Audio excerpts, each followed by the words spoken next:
Bonjour à tous, aujourd'hui j'ai le plaisir de vous proposer cette 37e clé qui s'intitule Élargir ses perspectives. Alors, comme à l'habitude, on va procéder en 4 temps. Tout d'abord, définir de quoi il s'agit concrètement. De là, quels sont les champs d'application, à savoir la raison d'être. Ensuite, troisième axe, bien entendu, on expliquera un petit peu quelques techniques pour élargir justement ces perspectives. Et enfin, on terminera par quelques conseils. Alors, avant de débuter, en fait, j'aimerais préciser quelque chose et notamment prendre un petit peu de hauteur et élargir justement nos perspectives quant à cette série de vidéos. Alors, en fait, ça s'intègre à proprement parler justement dans une dimension holistique et un continuum, bien entendu. Il y a un fil conducteur et que je vous invite véritablement à tenter de déchiffrer, que ce soit dans les 20 premières clés, à savoir la partie théorique, et ensuite la partie pratique, cette deuxième série, à savoir de 21 à 40. Alors, ici, on avait parlé dans la série, enfin dans la vidéo et dans la clé 35-36, donc le reparamétrage, ensuite la visualisation, ici élargir ses perspectives, et ensuite on verra dans le continuum, dans la logique des choses, comment développer son intuition ainsi que sa créativité, donc dans respectivement les clés 38 et 39. Voilà. Alors, concrètement, de quoi il s'agit quand je dis élargir ses perspectives? Alors, ça c'est simple en fait, deux choses tout d'abord, et elles se réfèrent à cette idée qu'Einstein a évoquée: vous ne pouvez pas changer les problèmes avec le même esprit qui les a créés. D'accord? Donc nécessairement, ça fait référence et ça fait un saut et un pont avec la notion de reparamétrage. Je répète, vous ne pouvez pas changer les problèmes avec le même esprit qui les a créés. Concrètement, ça s'apparente et ça fait référence aussi à l'expression anglaise. Alors pourquoi je le dis en anglais? Parce qu'il n'y a pas d'équivalent en français. Think out of the box. Pensez au-delà du carcan, au-delà de la structure, au-delà du schéma déjà préétabli. Parce que c'est vrai que les réponses, la plupart du temps, ne sont pas dans la situation telle qu'elle est présentée avec toutes les données. Voilà, donc ça c'est primordial, d'élargir ces perspectives justement pour ça. Alors, la deuxième chose, c'est donc bien entendu, ça fait référence à la notion de lever les voiles, dévoiler la maya, c'est-à-dire ce qu'on a vu, hein, la partie introspection individuelle, c'est-à-dire notre ego, la raison pour laquelle nos traumas, etc. Pourquoi on a été façonné, pourquoi notre personnalité fonctionne de telle ou telle manière, en fonction de la dimension éducativo-sociétale, sociale, etc., etc., proche ou lointaine, c'est-à-dire vos parents, votre environnement, et également votre société, votre culture, vos religions ou pas, etc., etc. Donc là, il est question en fait de dévoiler, en fait, de se dévoiler. Donc ça, c'est la première chose, bien entendu. Ensuite, bien entendu, il y a une notion dans cette notion de élargir les perspectives d'aporie. Alors qu'est-ce que ça veut dire? C'est un terme un peu savant, c'est un terme philosophique, l'aporie. Aporie, en fait, ça vient du grec à la base, qui signifie l'absence de passage. Ça veut dire qu'en fait, vous êtes bloqué dans une situation que vous ne connaissez pas. Et par définition, évidemment, c'est assez rare qu'on ait la solution de manière instantanée si c'est nouveau. Alors, la situation présente du Covid et autres, bien entendu que personne n'était prêt à ça. D'accord? Donc il a fallu composer, il faut encore composer, il faut improviser, il faut, dans mon activité de chef d'entreprise, quasiment, alors peut-être pas tous les jours non plus, mais j'ai des problèmes quasiment tous les 2-3 jours. Et je ne sais pas les résoudre instantanément, bien entendu. Donc je me pose, je me dis, bon, ok, on se détend, on va trouver, on va ouvrir ses chakras, son intuition, et parfois ça vient tout de suite, parfois ça vient grâce à la nuit qui porte conseil, grâce au brainstorming, c'est-à-dire l'échange avec les gens ou des aides que j'ai demandées à droite à gauche. Voilà, donc c'est ça en fait. L'aporie, c'est en fait d'être bloqué, figé, parce qu'on ne connaît pas l'inconnu. Et l'inconnu, la plupart du temps, fait peur. Et qu'est-ce que ça signifie? Ça signifie qu'en fait, on est à 95% quasiment, on est dans une routine quotidienne. Alors, routine d'activité, routine psychologique. C'est-à-dire qu'en fait, le cerveau est très paresseux en quelque sorte. Il emprunte les voies neuronales, les liens des neurones, hein, qu'il a déjà empruntés. C'est comme si vous deviez vous rendre d'un point A à un point B, Et il y a une ligne droite, mais personne ne l'a jamais empruntée et on a pris un petit chemin. Alors les gens, ils passent dessus et vu que tout le monde passe dessus, ça commence à tramer un chemin et donc de là, on passe tout le temps et on passera toujours dessus. Alors, c'est vrai aussi quand on met de l'asphalte, c'est-à-dire c'est une idée vraiment assise, on va dire, pour la société, mais libre à vous de prendre votre taille-haie, ou enfin, on va dire, votre débroussailleuse et votre tondeuse éventuellement, et faire un autre chemin. Ça, c'est où, s'il y a on va dire, des obstacles naturels, une rivière, etc., c'est pour ça qu'on a créé les ponts, etc. C'est une métaphore, bien entendu.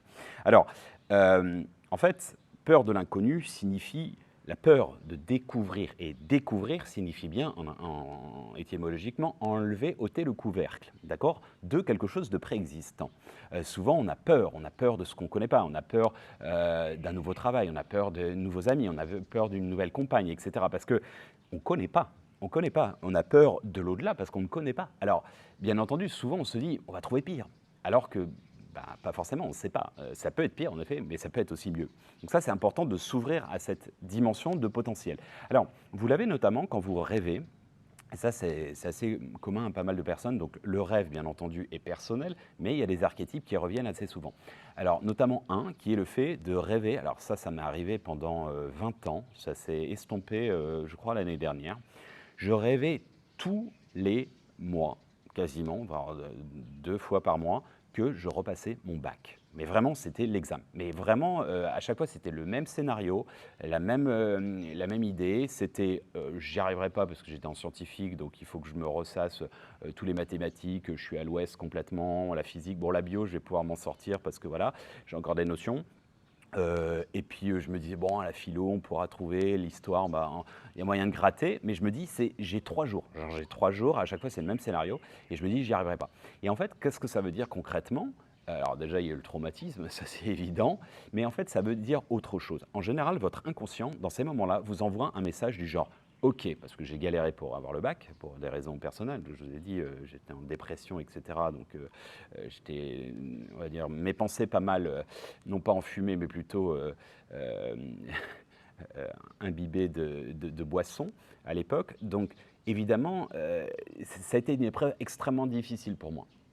D'accord? Donc, mais qu'est-ce que ça veut dire? En fait, mon inconscient me dit, OK, tu as su affronter des épreuves dans le passé qui ont été difficiles pour toi.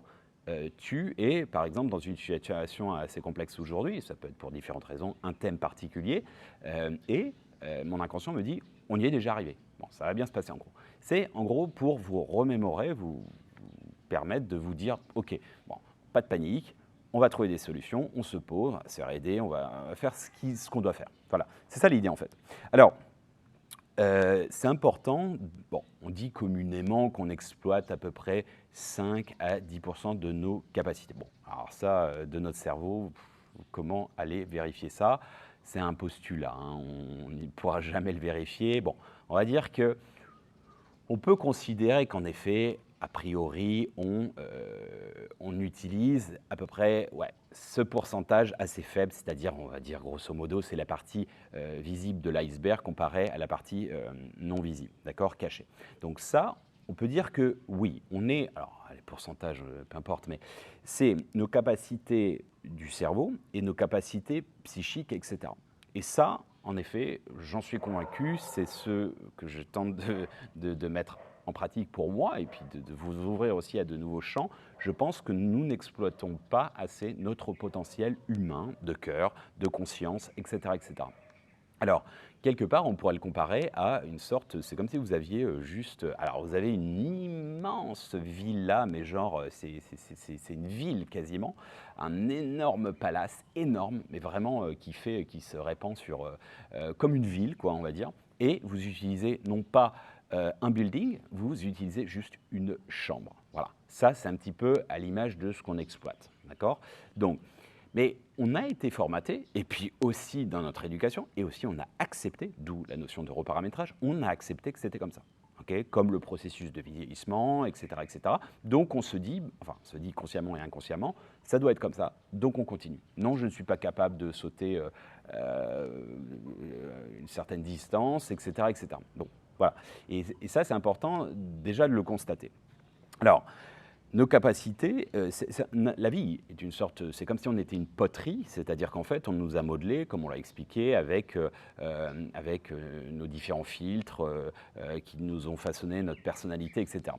Ensuite, ce qui est important de savoir à ce niveau-là, c'est la notion, et d'où je me réfère encore à la clé 35 du reparamétrage, la notion de neuroplasticité et de plasticité du cerveau. Le cerveau, en gros, c'est les connexions neuronales se font uniquement si vous les sollicitez. Sans quoi, c'est comme un muscle, s'il n'est pas activé, il s'atrophie. D'accord.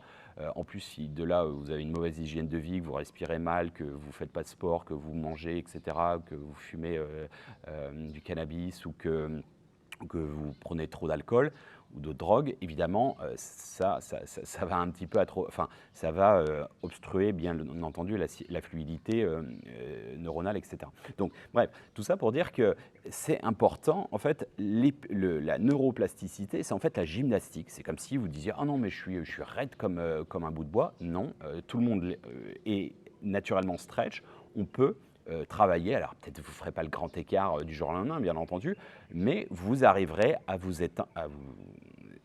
à être plus souple au bout d'un moment. Ça, c'est indéniable. Alors peut-être pas le grand écart, bien entendu, mais vous allez... et c'est la même chose pour le cerveau et nos capacités. Alors, ça, c'est la neuroplasticité. Au-delà, c'est l'épigénétique. Qu'est-ce que c'est? C'est le fait que notre pensée impacte notre ADN impacte nos capacités de corps, etc. Donc, il ne faut pas raisonner comme on l'a eu fait dans le passé, c'est-à-dire, en gros, on hérite d'un patrimoine génétique, du coup, je suis limité. Non. Si on casse cette dynamique, d'où le reparamétrage, de se dire « je peux, je suis capable », alors on va commencer à rentrer dans un processus. Ce n'est pas comme ça d'un coup de baguette magique, parce que si c'est ancré très profondément, comme sous l'épiderme, ça ne part pas du jour au lendemain, ça c'est indéniable. Alors, pourquoi? C'est quoi la raison d'être et les champs d'application, bien entendu, de cette notion d'élargir ses perspectives? Alors, c'est ouvrir ses champs de conscience, bien entendu. Comme disait Proust, le véritable voyage ne consiste pas à aller loin, mais de regarder avec de nouveaux yeux. Alors ça, c'est on ne peut plus vrai. Au-delà du champ de conscience, c'est aussi le champ des compétences, ce qui va de pair en quelque sorte. C'est lié, mais c'est différent. Les champs de compétences, c'est vos habilités. Okay, être plus épanoui, bien entendu. C'est une harmonie individuelle, si vous élargissez vos champs de conscience et vos champs de potentiel individuels, et de là, ça va avoir un impact sur les autres. Votre microcosme, c'est-à-dire votre environnement, votre famille, vos collègues, etc., vos amis, etc. etc. Okay, et de là, bien entendu, ça a un effet social, sociétal. L'effet papillon, effet boule de neige, etc., etc. Enfin, ça permet bien entendu, ce qu'on verra dans les clés à venir, la créativité, l'intuition et d'être en gros visionnaire. C'est-à-dire vous élargissez vos champs d'action. Donc c'est comme si vous preniez de la hauteur, vous prenez une montgolfière, un hélicoptère, vous allez voir un rayonnement beaucoup plus large. La Terre vue du ciel, Arthur Bertrand par exemple, nous permet d'avoir une plus large perspective de la vie en général. Bon, ça c'est métaphorique. Alors, 3 points vraiment essentiels. 1, être ouvert. C'est-à-dire sans idée préconçue, c'est-à-dire de j'aime ou j'aime pas, ou je connais déjà, hein, ça on connaît tous, mais de se dire ok, mais je vous dis, à titre perso, je pratique la méditation depuis 20 ans, j'adore les cours des néophytes ou bien pour comment dire, les débutants ou autres, j'adore voir des confrères proposer des cours ou assister ou y aller pour remettre à zéro sans cesse parce que j'estime qu'on peut toujours se perfectionner, apprendre de nouvelles perspectives. Et je vois, notamment dans les gens qui sont dans le processus d'éveil, certains s'éveillent beaucoup plus vite, avec une perspective plus large que certains dits sachants qui ont cumulé un savoir, etc., depuis des années et qui ont une culture phénoménale, mais au final, ils ne la mettent pas en pratique, un, et deux, ils stagnent. Et puis surtout, parfois, ils tombent dans une certaine aigreur d'ego spirituel, de comparaison. Voilà, petite parenthèse. Alors, 2, jouer le jeu, c'est-à-dire être de bonne composition en se disant « Ok, on s'ouvre ». Parce que, encore une fois, hein, c'est vrai pour tout, c'est somatique. Si vous dites « Non, non, mais c'est des conneries tout ça », alors c'est des conneries tout ça, ça ne fonctionnera pas. Ah, c'est assez simple. Et sur cette notion de routine, c'est-à-dire de casser les routines, parce que je vous ai dit, à 95 on est dans un schéma routinier, c'est-à-dire que vous empruntez toujours la même voie neurologique, et cetera. Donc du coup, vous n'êtes pas ouvert à trouver de nouvelles solutions, à innover, à être créatif, et cetera, et cetera.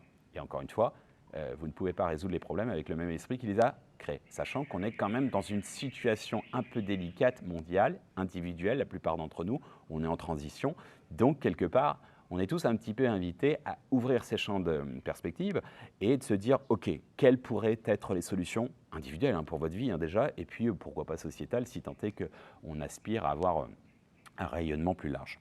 Alors, aussi, bien entendu, au-delà du fait que le cerveau est fainéant, aussi un autre truc, et donc Alzheimer, etc., bon, bah, alors c'est l'hygiène de vie, c'est peut-être aussi ce qu'on mange, c'est-à-dire les aspartames et autres. Bon, ça, c'est de plus en plus avéré.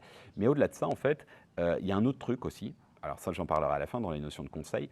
Ça a été démontré au niveau des neuroscientifiques et aussi les tablettes et les réseaux sociaux rendent, je suis désolé de le dire, limitants. C'est-à-dire qu'en fait, ça obstrue, alors à scroller toute la journée, etc. En effet, alors ça dépend comment on l'utilise, c'est comme un couteau, on l'a dit, si vous l'utilisez pour couper votre nourriture et vous vous nourrissez, vous pouvez tuer quelqu'un. Mais s'abrutir à regarder des heures et des heures en boucle, bon, des trucs pas forcément avec du contenu, au-delà avec des choses très négatives, de la violence, etc., bah forcément. Et au-delà, vraiment pour le développement du cerveau de l'enfant, mais aussi de l'adulte, ça obstrue. C'est sûr que les jeux d'éveil qu'on a pour les gamins ou ne serait-ce que d'aller jouer dans le jardin, faire des cabanes, des choses comme ça, des jeux de construction, etc., forcément, ça éveille. Et de la même manière pour l'adulte, encore maintenant. Donc c'est vrai que les réseaux sociaux, c'est à utiliser à bon escient, savoir le limiter, savoir mettre la jauge comme vos portables et autres. Ça, c'est super important. Alors, passons aux différentes techniques. Il y en a une dizaine, il y en a 10. La première, c'est de casser la routine. Alors, je vous donne quelques exemples, mais ils ne sont pas exhaustifs, bien entendu. Tentez, alors cette expérience est intéressante, tentez d'être, si vous êtes plus passif ou actif dans la vie, eh ben, faites le contraire. C'est-à-dire, d'habitude, vous avez tendance à parler beaucoup, vous êtes très discret. D'accord. Et inversement, vous vous forcez à prendre une autre attitude. Alors, en fait, on peut l'élargir à une dimension plus large. Essayez d'être un peu différent de ce que vous êtes à l'habitude, dans votre quotidien, avec les gens qui vous connaissent, etc. Et les gens vont se dire « Ah tiens, mais c'est bizarre, il a changé » ou « Ils ne sauront pas trop, ils ne le noteront pas forcément ». Et en fait, c'est un phénomène aussi qui est lié au fait de jouer à la pièce de théâtre. C'est-à-dire deux choses, vous êtes à la fois le spectateur et l'acteur. Qu'est-ce que ça veut dire? Ça veut dire qu'en fait, c'est un détachement de la réalité.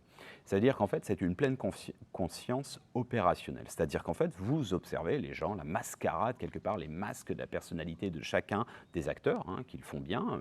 Une réunion avec un boss, avec des collègues et tout. Alors lui, il se la pète parce qu'il n'est pas en confiance, j'en ai déjà parlé, etc., etc. Enfin, genre de petits jeux.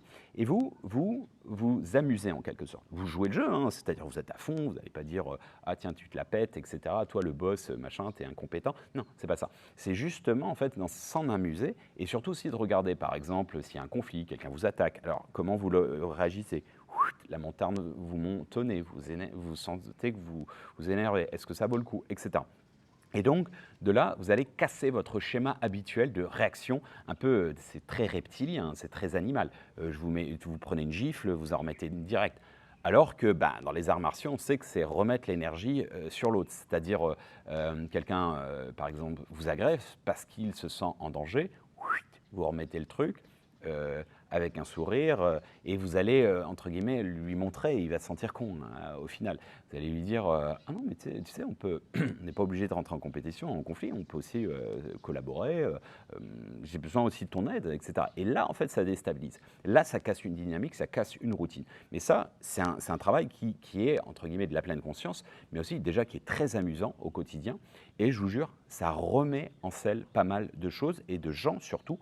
Et en général, ça fluidifie. Alors, c'est pas faire le petit con du genre, être dans la provoque, c'est pas ça. C'est de provoquer éventuellement des réactions, action-réaction.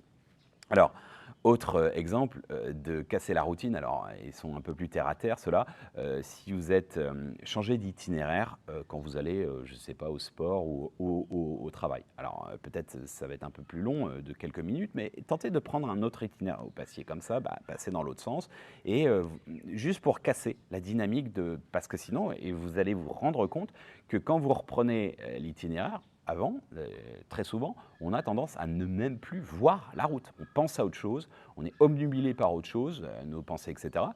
Ah, on est déjà là. Voilà. Et ça veut dire quoi? Ça veut dire on n'est pas du tout dans l'instant présent. On n'est pas du tout dans notre réalité, en fait. Alors, cet exemple, autre, par exemple, qui est très simple, c'est de changer, par exemple, couteau et cuillère. D'accord? Couteau et fourchette, pardon. Vous inversez comme si vous étiez, en fait, jouez le jeu d'être, si vous êtes droitier, d'être gaucher et inversement. Vous vous brossez les dents avec la main gauche. Alors au début, c'est un peu chaud, ok? Mais faites un maximum de choses comme tel. Ok, comme si, je sais pas, vous inventiez, ou je sais pas, si vous avez vraiment besoin de jouer le jeu, bah, je sais pas, mettez une sorte d'attelle ou de bandage comme ça. Vous n'utilisez plus cette main et vous allez davantage utiliser celle-ci. Et honnêtement, ça crée quelque chose dans le cerveau. C'est-à-dire qu'en fait, vous allez activer une autre partie du cerveau. Donc ça stimule véritablement. Et vous pouvez vous amuser à élargir au maximum. Alors, levez-vous aussi 30 minutes plus tôt, par exemple. Ça, c'est casser votre routine. Donc ça se réfère à la clé 30, c'est-à-dire la matinale joyeuse avec 30 minutes, 10 minutes d'exercice, de respiration et 10 minutes de méditation.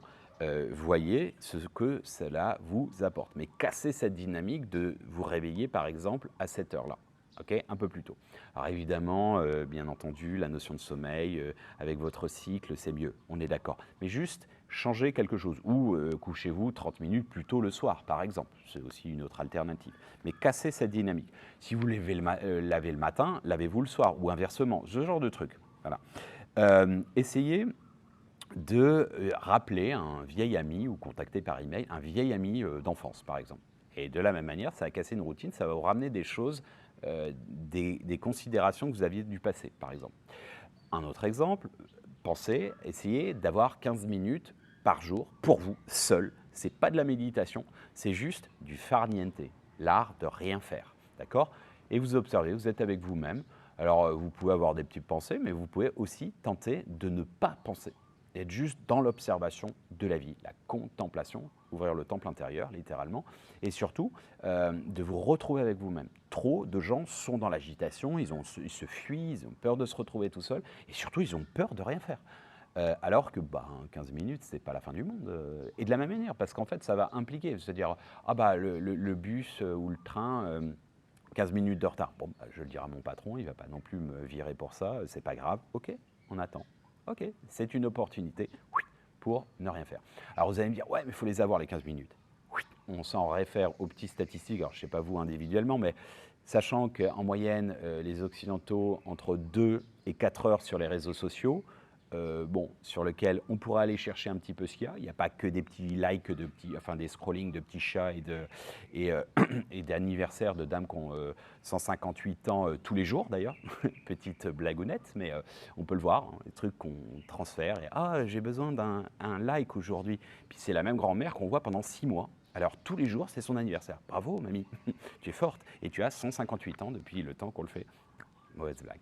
Ok, vous aurez peut-être saisi ce que je veux dire par là. C'est juste pour faire du trafic. Hein. C'est juste des trucs de fake et c'est pour ça qu'il y en a plein sur les réseaux sociaux.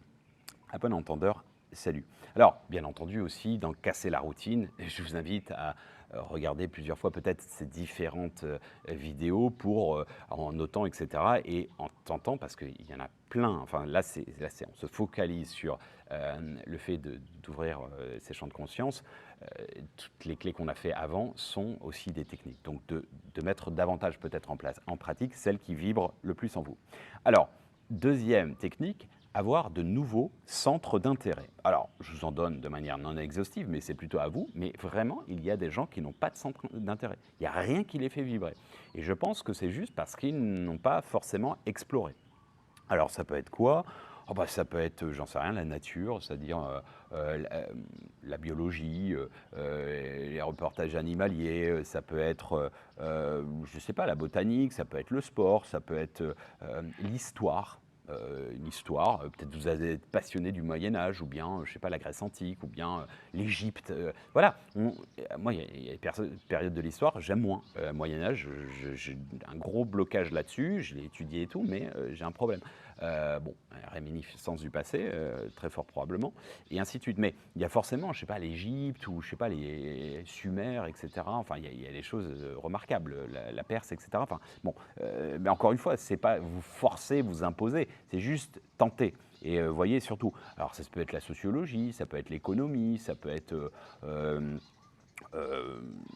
le bien-être dans l'absolu, vous intéressez à la nutrition, vous intéressez à la cuisine, vous intéressez à la spiritualité, au cosmos, etc., à l'astronomie, etc., etc. Enfin, ça peut être plein de choses, mais essayez de trouver de nouveaux centres d'intérêt. Ou vous êtes toujours dit, ah, c'est vrai que ça j'ai jamais pris le temps, bah, prenez-le.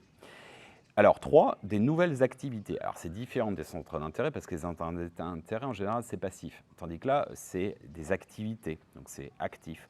Alors, ça peut être cuisiner. Ah, vous n'avez jamais cuisiné, bah ok, vous vous intéressez à la cuisine, les nutriments, etc., etc., les recettes, vous allez vous planter au début, et puis voilà, ça va être initiatique. Ça peut être l'art en général. Alors, l'art, ça peut être la peinture, le dessin, même si vous êtes nul, on s'en fout. La musique, même si vous pratiquez un instrument, faites-en un autre. Par exemple, si vous êtes plutôt dans les cordes, ben, je ne sais pas moi, les instruments à vent, les percussions, etc. etc. Ça peut être l'artisanat, c'est-à-dire le bricolage, etc. Le théâtre, alors ça, je vais mettre un point d'honneur, le théâtre. Pour moi, c'est primordial, notamment pour les gens qui ont des problèmes d'inhibition, on va dire d'expression orale, etc., etc., et notamment le théâtre d'improvisation. Alors les théâtres, c'est pas forcément le truc poussiéreux à la Shakespeare, à la Molière, etc., etc. Oui, damoiseau et tout, c'est pas forcément ça. Moi, j'en ai fait justement quand j'étais ado, et c'est vrai que au niveau expression, au niveau track, je suis quelqu'un qui est timide à la base, donc ça, plus les compétitions de gym à haut niveau que j'ai pu faire pendant des années, évidemment, ça m'a mis en lumière, etc. Donc forcément, plus ce que je me suis astreint à faire pendant mes études, toujours faire les présentations de groupe, etc., etc., alors que la plupart des gens n'aiment pas trop ça. Et c'est vrai que j'avais des angoisses, j'avais peur, mais ça m'a permis vraiment de m'ouvrir à des nouveaux champs et être plus en confiance, etc., etc. Et vraiment, et puis c'est ludique aussi. Alors encore une fois, en plus d'improvisation, souvent, bah, ça veut rien dire, hein. Quand on fait des trucs, ça part dans tous les sens, ça part un peu en vrille, mais c'est drôle, c'est juste drôle. Voilà. Bon, un petit. Alors ça peut être, j'en sais rien moi, l'associatif. Alors l'associatif, pour moi, c'est vraiment important. Pourquoi? Mais ça peut être des cercles de discussion, hein, tout simple. Ça peut être, j'en sais rien, aller à une maison de retraite, donner du temps. Ça, c'est aussi un autre truc. Ça a une dimension de se sentir utile dans la société pour les autres. Aller discuter, j'en sais rien, 1 heure par semaine, aller voir des grands-mères, vous en prenez une ou deux, et des gens, et vous discutez avec eux. Ou je sais pas, ou les SDF, comme on en a peut-être déjà parlé, prenez du temps pour les gens. Ou bien, j'en sais rien, à l'orphelinat, à l'hôpital, des gens qui ont besoin, et vous allez vous sentir vous réaliser. Ça peut être Secours Populaire, Emmaüs, etc. Alors filez juste un coup de main. Et vous pouvez le faire partout, que ce soit en France, enfin, je veux dire, en Europe, au Canada, etc. Ça peut être aussi dans des endroits un peu plus reculés, etc., etc. Pas forcément besoin d'une structure. Et sinon, vous pouvez aussi la créer. Alors, également, moi, je vous invite à rencontrer de nouvelles personnes. Alors ça, c'est super important. Alors, ça va vous permettre, par exemple, d'avoir de nouveaux sujets de discussion. Alors, ça peut être des gens qui ne sont pas forcément, qui vibrent au même niveau, hein, des gens spirituels ou pas spirituels. Moi, la moitié de mes amis ne sont pas spirituels. Et ça me fait du bien. J'aime bien aussi. Parce que c'est pas toujours, on n'est pas figé dans les mêmes discussions, etc. Les gens qui aiment bien la politique, et il y en a d'autres qui n'aiment pas ça, etc. Et c'est intéressant. C'est intéressant, justement. Il y en a, je sais que des copains, je vais juste déconner avec eux. Ça va pas être très profond, mais on s'en fout. Voilà. Mais d'élargir, parce que on a besoin des autres, hein. Ça, à mon sens, c'est vraiment intéressant. Alors, idéalement aussi, différentes cultures, parce que c'est différentes perspectives. Vous voyez, alors, c'est notamment ce que j'aime ici à Bali ou même à Shanghai, et c'est ce que j'ai cherché toute ma vie. J'ai été dans une école de commerce, donc j'ai étudié en Angleterre, où il y avait 125 nationalités différentes, j'avais 20 ans. J'ai étudié ensuite dans une école de commerce en France, où de la même manière, j'étais dans un cursus hispano-anglophone, donc tous mes cours étaient dans une langue différente. J'avais que des Mexicains, enfin, des différentes nationalités. Ça me fascinait sur notre campus, c'est pareil. Et c'était vraiment, et j'étais en France, hein, donc, et ça, par exemple, vous pouvez, alors comment le faire, par exemple, deux techniques, je l'ai fait en fait. Alors je vais vous dire, honnêtement, ici, quand je vais me poser seul ou même avec ma compagne et autres, les petits restaurants, les gens sont vachement plus avenants. À Shanghai, c'était pareil, à Hong Kong, etc. Je me suis rendu compte qu'à l'étranger, ça allait beaucoup. Je vais vous dire un truc, quand je vivais à Paris, et j'ai vécu 7 ans, j'avais quasiment pas de potes. Honnêtement, j'en avais à peine 2, vite fait 3, allez. Mais j'arrivais pas à rencontrer des gens. Vraiment, c'était figé, je sais pas, il y avait peut-être moi aussi qui ne vivrais pas de la même manière à l'époque, mais ça a été très compliqué. Et d'ailleurs, je me suis mis dans des sortes d'assos, et ça, franchement, je vous invite, j'ai revérifié si elles existaient toujours, ça existe, il y en a une, ça s'appelle OVS, onvasortir.com. Alors ça existe absolument, alors en France, en Belgique, en Suisse, au Luxembourg, au Canada, au Québec, même au Maghreb, au Maroc et en Algérie, également à Beyrouth. Et en fait, ça, c'est quoi? On va sortir. Et ça existe dans n'importe quelle petite ville. Alors, j'avais regardé, il n'y en a pas à Valenciennes. Mais il y en a à Saint-Quentin, il y en a à La Roche-sur-Yon, il y en a à Montbéliard, Alençon, Châteauroux, Albertville, Nevers, Laval, Dieppe, etc. Donc, et après, bien entendu, les grandes villes. Mais ce que je veux dire par là, et si ça n'existe pas dans votre fief, dans votre. Créez-le. Et c'est quoi en fait? C'est en gros, on a un thème et les gens s'inscrivent et c'est gratuit, il n'y a rien de. Et les gens se retrouvent, alors il y a des groupes de 5, 6, 10, ils vont voir un ciné, ils vont voir une expo, ils vont faire une discussion, ils vont boire un verre, etc. Ça peut être un thème, pas de thème. Et moi, ça m'a vraiment permis, à l'époque même, de rencontrer mon ex, c'était une expo, pardon, c'est musée à Paris, bref, peu importe, mais bon, c'était pas le but, hein, c'est pas un truc de speed dating, évidemment non, mais bon, parfois vous pouvez aussi rencontrer, mais ça fait vraiment du bien, ça fait vraiment du bien, et c'est vraiment des choses simples en fait. Pareil, si vous aimez apprendre, vous pouvez apprendre des nouvelles langues, par exemple polyglotte, moi je le faisais à l'époque parce que je parlais un certain nombre de langues et je voulais les entretenir, etc. etc.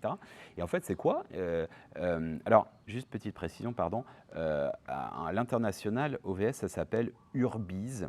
Je mettrai les liens dans la description. Et donc l'autre, c'est Polyglotte. Et ça existe toujours. Ils l'ont fait même pendant le confinement avec Zoom et tout. Et en fait, c'était des tables. Vous aviez une table d'italien, une table de portugais, une table d'arabe, etc., etc. Et vous vous asseyez à la table et vous discutiez comme ça dans la langue dite. Ça vous permet soit d'entretenir, soit de développer, etc. Et c'était vraiment très sympathique, c'était convivial, vous pouviez rencontrer des étudiants, des nouvelles personnes, etc., etc. Bon bref, tout ça, je vous invite vraiment à faire ce genre parce qu'on a besoin des autres et surtout de s'enrichir des nouvelles visions en fait. Alors, autre technique, je vous invite à capitaliser sur des points positifs d'une épreuve. Alors, ça peut être, alors je vais prendre un exemple perso, parce que sinon vous allez peut-être vous dire « Ah mais c'est facile, il n'est pas dans la situation ». Bon, alors je vais donner des situations. Quand je me suis fait virer, ok, j'avais 30 ans, je venais d'avoir 30 ans, 4 jours au préalable, donc sympa, merci, bon cadeau. Bon, ça a été difficile, ça a été douloureux, mais grâce à ça, j'ai pu entreprendre ce que j'ai fait par la suite, d'accord? Donc c'est une bénédiction. Okay, au moment, c'est dur. Ah oui, c'est dur à digérer, surtout quand on considère que c'est une injustice.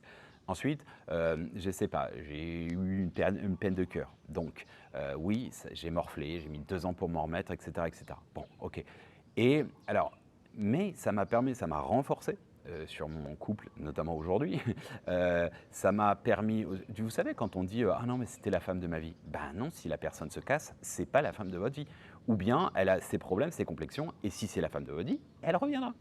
Ça ne veut pas dire qu'elle se barre pour quelqu'un d'autre. Moi, en l'occurrence, elle n'était pas partie pour quelqu'un d'autre. Elle était partie parce elle pensait qu'un jour je me barrais. Ok. Donc elle n'était pas en confiance, parce que la vie, parce que plein de choses. Ok. Mais ce que je veux dire par là, c'est que en fait, bon, si ça avait été elle, ben, naturellement, la vie aurait fait qu'on on aurait recollé les morceaux. Donc, il y a un moment, c'est un peu comme l'enfant, vous savez, il pousse dans le puzzle. Non, mais c'est pas la bonne pièce. Donc si ce n'est pas la bonne personne, on peut s'ajuster, etc. On verra une clé sur l'amour dans le futur, mais ce que je veux dire par là, c'est qu'il y a un moment, on peut faire des efforts, mais ça ne sert à rien de se forcer ou faire genre et faire l'acteur, etc., etc. Donc, c'est important aussi, dans ce sens, ben, oui, je bénis cette expérience parce que déjà, je sais ce que c'est une peine de cœur, d'en chier, hein, de chialer comme un bébé, un gamin tout le temps, alors plus goût à rien, etc. Bref, ça déjà, conceptuellement parlant, c'est une expérience de vie, de sensations, etc. Au-delà, c'est que ça m'a renforcé sur des choses, j'ai modulé, peut-être j'étais trop étouffant, peut-être j'étais ceci, peut-être plein de raisons. Et du coup, ça m'a permis d'être, faire mes classes en quelque sorte, de m'améliorer, si tant est que. En fait, ça, là, on est dans la notion de résilience, ok. Donc, de capitaliser sur une expérience où ça nous a apporté un truc. Au final, ouais, j'en ai chié, mais au final, voilà, on a été en conflit, lui m'a arnaqué, mais en même temps, bah, maintenant, je sais me préserver, je suis plus intuitif, je me réfère, etc. Enfin, toujours cette notion de résilience et de notion d'amélioration. La résilience, à titre individuel, sociétal, mondial, c'est ce qui permet véritablement ces actions correctives. Hein. Ok, je fais pas des ouin-ouin tout le temps, Calimero, machin, la vie est méchante. Je regarde, ok, je chiale un bon coup, machin, etc., pendant une période, si on a besoin, pour se libérer. Et ensuite, ok, comment j'aurais pu améliorer. Parfois, il y a pas, hein, y a des notions où vous dites, bah non, franchement, là, c'est la totale injustice. En revanche, bah ouais, peut-être que je serais moins investi, je serais plus, pas détaché, mais j'aurais un peu plus de réserve, etc., etc. Je vous invite aussi à avoir des débats d'idées avec des personnes qui n'ont pas les mêmes points de vue. D'accord. Alors ça, c'est pour moi très enrichissant. Depuis que je suis gamin, j'adore les débats politiques. Je suis apolitisé, je sais pas forcément, mais j'aime bien. Déjà, j'aime leur manière de parler. J'aime aussi les combats de coq, de temps en temps, c'est rigolo. Mais c'est surtout, en fait, l'art oratoire, la rhétorique, et surtout, en fait, de voir, par exemple, bon, une couleur politique que vous n'êtes pas forcément très fan, et bah, vous lui concédez, ah, ça, c'est une bonne idée. Lui, par contre, vous avez plus comment dire, une sympathie pour ce mouvement, on va dire, cette philosophie, et là, vous trouvez qu'il déconne. Et ainsi de suite, en fait. De trouver du positif, du négatif, mais c'est surtout d'essayer de voir les plus, les moins de chaque chose, en étant le plus objectif possible. Et de voir aussi la subjectivité des acteurs, aussi des médias, dans l'absolu, ça c'est très important, on verra une clé sur le discernement dans le futur, mais à mon sens c'est important. Je vais vous dire, je suis des chaînes, YouTube notamment, qui, comment dire, qui critiquent énormément la spiritualité. Et je dois avouer que parfois, je trouve qu'ils ont raison dans leur approche, sur un angle parfois. Et parfois, ça me fait marrer, franchement. Et c'est pas de la schizophrénie, c'est juste, je m'enrichis d'élargir aussi les perspectives. Si vous voulez, dans ce cas de figure, c'est aussi la notion d'empathie. Dans mes cours, par exemple, que ce soit de négociation, etc., je fais en sorte que les gens, sur 10 thèmes, 10 thèmes assez controversés, ils mettent des arguments positifs et négatifs pour un sujet. Et ils sont obligés de défendre ceux pour lesquels, par exemple, ils sont contre la peine de mort, bah, ils doivent défendre la peine de mort. Voilà. Et en ayant une balance, en fait. Et ça permet, en fait, de se projeter dans la considération d'autrui pour élargir ses perspectives. Il faut savoir que tout le monde, enfin, la somme des vérités absolues, la vérité absolue, c'est la somme des vérités relatives. Hein. Le Rubik's Cube, ok, vous le voyez rouge, je le vois vert, on se tape dessus? Bah non, parce qu'on a tous les deux raison. Donc c'est la même chose, sauf que la vie, c'est un kaléidoscope géant. À bon entendeur, salut. Alors, autre chose, la méditation sur l'expansion de conscience. Alors c'est quoi? Soit vous la faites, donc ça faut la faire très régulièrement. Soit vous la faites les yeux ouverts, soit les yeux fermés, soit les deux.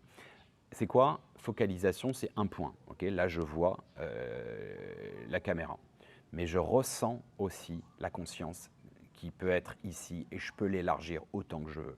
D'accord? Enfin, ça demande du travail, bien entendu. De la même manière, vous faites des visualisations comme ça, en fermant les yeux, et vous êtes votre corps, il rayonne, okay, vous avez peut-être l'impression d'avoir vos corps subtils, mais vous pouvez tenter de projeter cette conscience plus loin, au-delà des murs de votre pièce, au-delà de votre jardin, par exemple ici, d'aller chez le voisin, etc. etc. Aller sur l'intégralité de votre district, de votre quartier, de votre région, de votre pays, de la planète, et ainsi de suite, de l'univers. Et repousser ça. Et ça va vous permettre véritablement de vous ouvrir. d'envoyer un message à votre inconscient, je veux m'ouvrir. Ok, ça, c'est vraiment important. Alors, s'ancrer au préalable, avoir une protection, c'est nécessaire aussi. Alors, autre point, je vous invite véritablement à voyager. Alors, quand les conditions le permettent, à voyager seul. Vraiment. Alors, vous pouvez 5 ouvrages sur des récits de voyage, que ce soit en Iran, que ce soit en Ouzbékistan et au Kazakhstan, que ce soit en Jordanie, que ce soit en Éthiopie, en Mongolie, ma retraite chamanique. Donc, je suis seul. Je suis profondément seul, mais jamais seul. Donc, je rencontre des gens, je suis toujours connecté.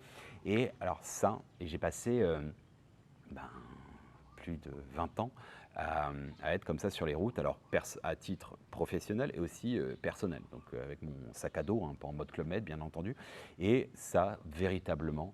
Alors vous allez me dire, il faut avoir les moyens. Oui, vous pouvez aussi être inventif, je le dis à mes étudiants, hein, donc avant de vous lancer dans la vie active, allez parcourir le monde. 1 mois, 2 mois, si vous n'avez pas d'argent, je ne sais pas, créez un blog, faites-vous subventionner, j'en sais rien, vous voulez faire, je sais pas, du surf, faites le tour du monde du surf, alors bien entendu, vous ne faites pas comme ça, et faites-vous sponsoriser par des marques de surf, ou le ski, mon ancien boss avait fait ça, et pendant 1 an.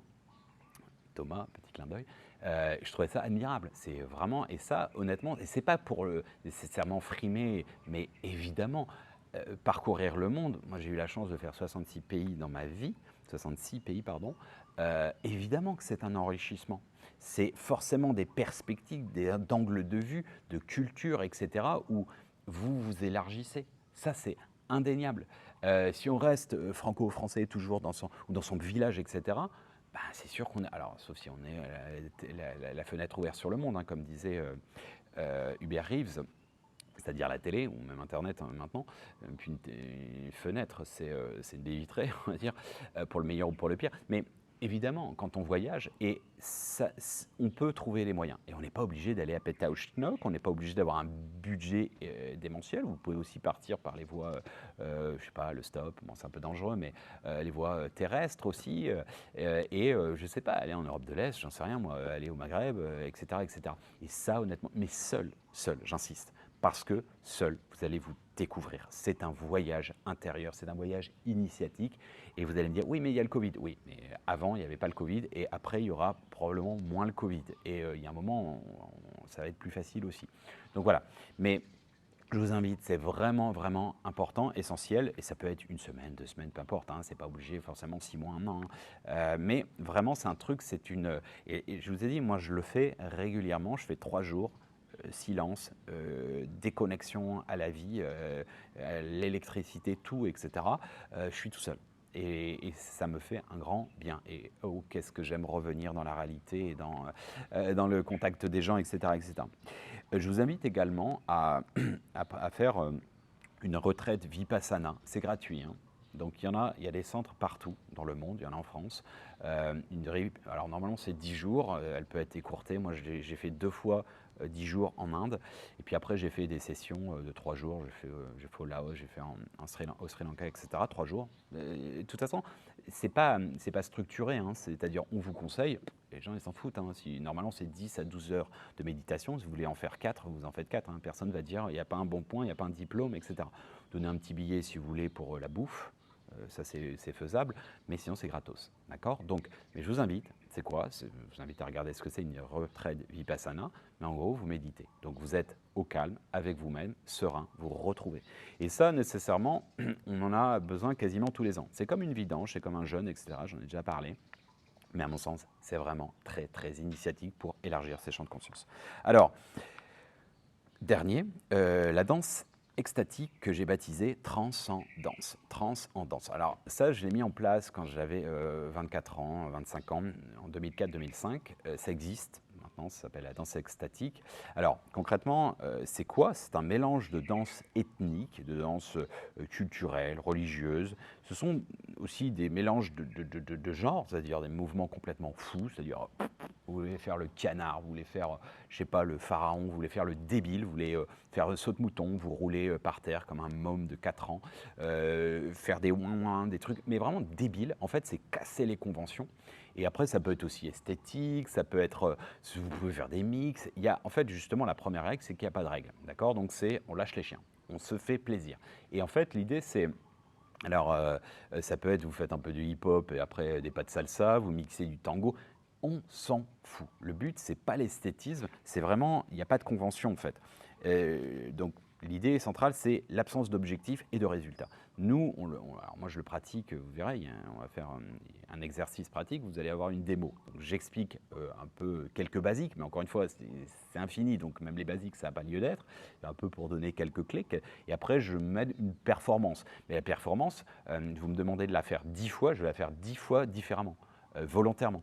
Alors, on le préconise de le faire avec les yeux fermés, bandés. Pourquoi? Parce que ça évite déjà le regard des autres. On s'en fout, c'est pas pour l'esthétisme. J'ai un gros balai dans les fesses, je suis désolé, je suis un peu coinceuse, je suis un peu coincé. On s'en fout. Faites l'automate.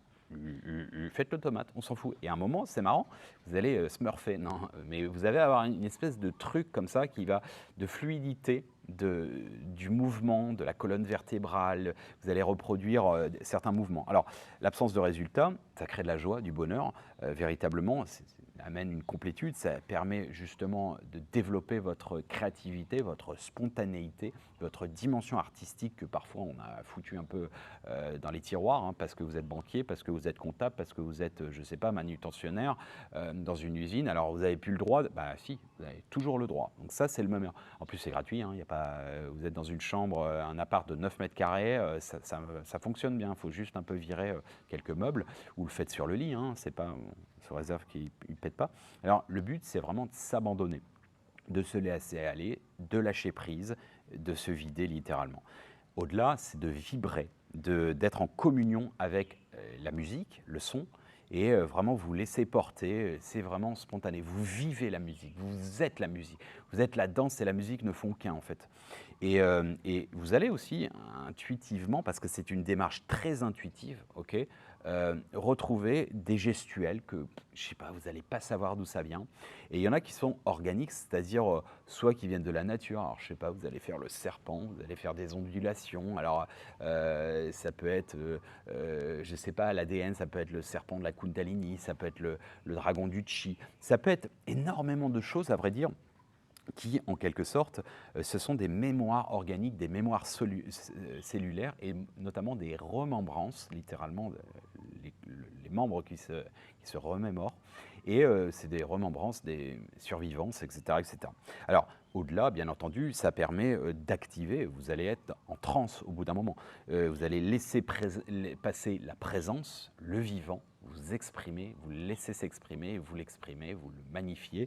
Et en fait, c'est ressentir la vie, l'unité dans sa plus grande largesse. Et quelque part, je vous dis, quand vous faites une session, alors nous, la session, elle dure quelques minutes. Moi, je le fais à peu près tous les 2-3 jours. J'essaie de le faire tous les matins, mais ce n'est pas forcément. Franchement, je fais 8 minutes, mais je suis mort. Je sue à grosses gouttes, je suis vidé. Alors ça peut être l'activité physique, hein. Si vous n'êtes pas à fond dans l'activité physique qu'on a vu dans la clé 26, faites ça, hein. C'est très très bien, hein. Et là, vous allez voir, vous faites du cardio, hein. À la fin, vous allongez et vous êtes véritablement en paix, hein, on va dire. Vous faites une petite méditation derrière. Nous, ici à Bali, il y a des sessions. Alors c'est comme une boîte de nuit, sauf qu'il n'y a pas d'alcool, pas de drogue, il y a des gamins, il y a des vieux, enfin des personnes âgées, etc. Il y a tous les âges, et les gens ils se calculent pas, hein. On n'est pas là, waouh, danse trop bien, oh elle est trop, rien à foutre, rien à foutre. Mais vraiment, et l'ambiance est géniale. Et donc, bah voilà, si ça n'existe pas chez vous, eh ben initiez-le. Faites une assos, j'en sais rien, faites-le. Inviter des gens, etc. Vous n'avez pas besoin d'être 100 000, hein, juste une dizaine de personnes. Vous louez je sais pas, je sais pas, la salle des sports. Vous êtes 10, vous le faites une fois par semaine. Je ne sais pas combien peut coûter peut-être ça coûte 50 € à l'amicale, j'en sais rien. Vous mettez chacun 5 €. Bon, bah, c'est la moitié d'un ticket de cinéma, hein. Donc, bref, mais honnêtement, pas obligé de le faire avec des gens, mais vous pouvez le faire aussi avec des gens. Ça se danse essentiellement seul, hein, mais vous pouvez aussi faire des choses, des rotations avec les gens, faites virevolter, etc. En fait, c'est vraiment ça, c'est libérer votre créativité, c'est s'éclater de la vie, en fait, littéralement. C'est danser la vie. Et c'est ce que j'estime être l'art de vivre. C'est l'art Ayurveda. L'art Ayurveda, étymologiquement, donc la médecine, enfin la sagesse hindoue, c'est la science de la vie. Mais les anciens mystiques disent que c'est l'art de le vivre, et c'est-à-dire que, comme j'ai tenté de vous l'expliquer dans différentes clés, la spiritualité, la connexion avec le vivant, elle est partout, en tout et à travers tout type d'activité. Mais ça stimule bien entendu. Alors, quelques conseils assez simples. Affranchissez-vous de la peur de l'échec. Ok, ça c'est un truc. Avant de débuter, ne pensez pas elle va me tromper, il va se barrer. Ne pensez pas à ça se passera mal. Bon, bah, c'est comme ça. Si on se disait on arrive au monde et on sait qu'on va mourir, ben oui, on va tous a priori mourir. Enfin, on va dire de manière corporelle. Donc il y a un moment, high risk, high return, comme on dit en anglais, des risques assez prononcés créent des résultats plus importants. Et puis voilà, c'est ce qui fait aussi la magie de la vie. Je veux dire, tout ne peut pas fonctionner. Moi, je parle beaucoup de mes réussites. Bon, ben, je dis tout le temps, hein, pour produire 100%, pour réaliser 100%, il faut en produire 300. J'ai peut-être 2 tiers qui sont des déchets et qui ne marchent pas et ça se casse la gueule et c'est dur, etc. Mais voilà, au moins on a essayé, quoi. Mais surtout, la peur de l'échec, ça c'est quelque chose et notamment la peur de la critique. Et je suis encore dans ce schéma, hein. Je n'aime pas la critique, ça me fait mal souvent, etc. Je devrais être plus hermétique, détaché. Bon, je suis dans un cheminement, vous voyez. Mais et la critique est facile, l'art est difficile. Ça, c'est un truc que vous pouvez dire à tout le monde. Ah ouais, t'es fort en grande bouche. Ah, t'es très bon. C'est quoi ta solution? C'est quoi ton projet? Tu peux me... Voilà, et vous allez voir, comme un soufflet la plupart du temps. Mais déjà par rapport à vous, affranchissez-vous de la peur de l'échec, c'est important. Et puis après, de toute façon, un échec peut être ponctuel, c'est-à-dire c'est juste un apprentissage à faire autrement, à vous améliorer. Soyez enthousiaste aussi dans cette notion d'élargissement des consciences, c'est motivé, investi avec une notion de plaisir. Ensuite, soyez convaincu aussi de votre potentiel, ça c'est très important, reparamétrage, etc. Et enfin, sachez gérer les médias sociaux, ça c'est super important. Ça affecte votre cortex, ça affecte votre humeur, sachez l'utiliser à bon escient, sachez faire l'arrêter de temps en temps, sachez faire des périodes, peut-être pendant une semaine, j'arrête, etc. Voyez votre degré de dépendance, éventuellement d'addiction, et affranchissez-vous-en, hein. C'est comme une drogue ou autre, hein. Moi, j'ai eu des périodes dans le passé, bah, j'ai su m'en défaire. Bon, j'ai jamais été trop... justement parce que je vois la menace que c'est. Et surtout, bah, pourquoi? Bah, parce que ça polarise la société. Les algorithmes qu'on vous suggère, ah tiens, tout le monde pense pareil. Bah non, c'est des suggestions d'algorithmes. Donc quelqu'un qui est à fond dans une mouvance, bah, il va se rester cantonné. Et donc ça fait des polarisations, ça fait que des sociétés ne se comprennent plus, que les gens sont de plus en segmentés. Vous le voyez dans n'importe quel pays, c'est la même chose. Et à un moment, la richesse, c'est aussi la divergence d'opinion, d'intérêt. Imaginez, projetez-vous juste 2 secondes, on vous clone et tout le monde, alors je sais que ça ne marcherait pas comme ça, il faudrait une éducation différente, mais tout le monde pense comme vous. Mais perso, c'est l'enfer, c'est chiant à mourir. Il n'y a rien de découverte, etc. Enfin, c'est atroce, quoi. Donc, projetez-vous juste dans ce cas de figure et vous allez voir que nécessairement, oui, l'autre, en bien ou en mal, c'est ce qu'on appelle en philosophie la dialectique. C'est-à-dire, c'est l'art de faire accoucher l'autre de lui-même, c'est-à-dire par provocation, par réaction, positive, négative. On vous fait du mal, bah, vous allez vous développer en fonction d'eux. Vous allez apprendre ce que vous n'êtes pas enfin, vous allez apprendre ce que vous êtes profondément, le fameux « je suis », grâce à l'expérience de ce que vous n'êtes pas à travers les autres et l'autre éventuellement. Voilà, il s'agit que d'une clé. Comme vous le savez, bien entendu, tous les chemins mènent à Rome et au Dôme. À bon entendeur, salut.